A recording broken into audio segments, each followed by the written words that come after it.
നമ്മളെല്ലാ ജീവികളോടും ദയയുള്ളവനായി തീരണമെന്നാണ്. പക്ഷേ അതിന് ഒരു പരിധിയും നമ്മൾ നിശ്ചയിക്കേണ്ടതായിട്ടുണ്ട്. ഓക്കെ, ഞാനൊരു കഥ പറഞ്ഞുതരാം. ശ്രദ്ധിച്ച് കേൾക്ക്.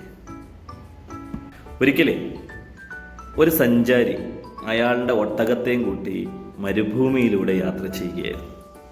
യാത്ര ചെയ്ത് ഒരുപാട് ദൂരമെത്തി രാത്രി ആയപ്പോൾ അയാൾക്ക് താമസിക്കാൻ ഒരു ചെറിയൊരു ടെൻ്റ് അയാൾ നിർമ്മിച്ചു. ആ ടെൻറ്റിൽ ഒരാൾക്ക് മാത്രമേ താമസിക്കാൻ കഴിയുകയുള്ളൂ. അങ്ങനെ അയാൾ ആ ടെൻറ്റ് നിർമ്മിച്ചു. അതിൻ്റെ ഉള്ളിൽ കിടക്കാൻ തുടങ്ങി. ഒട്ടകം പുറത്താണ്. അങ്ങനെ കുറച്ച് കഴിയുമ്പോൾ ഒട്ടകം പറഞ്ഞു, യജമാനെ, എൻ്റെ തലയെ ആ ടെൻറ്റിനുള്ളിൽ വെക്കാൻ സമ്മതിക്കുമോ? എനിക്ക് ഭയങ്കരമായിട്ട് തണുക്കുന്നു.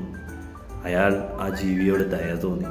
അങ്ങനെ അയാൾ തല ഉള്ളിൽ വെക്കാൻ വേണ്ടിയിട്ട് അനുവാദം കൊടുത്തു. കുറച്ച് കഴിയുമ്പോൾ ഒട്ടകം പറഞ്ഞു, എൻ്റെ 2 കാലുകൾ കൂടി അതിൻ്റെ ഉള്ളിൽ വെക്കണം. യജമാനൻ ദയ തോന്നി, വെച്ചോ എന്ന് പറഞ്ഞു. അങ്ങനെ ഓരോരോ അവയവങ്ങൾ വെച്ച് അവസാനം ഒട്ടകം പൂർണ്ണമായിട്ടും ടെൻറ്റിൻ്റെ ഉള്ളിലെത്തി. യജമാനൻ, ഒരാൾക്ക് മാത്രം കിടക്കാനുള്ള ആ കുടിലിൽ യജമാനൻ പുറത്താക്കപ്പെട്ടു, ഒട്ടകം അകത്തും.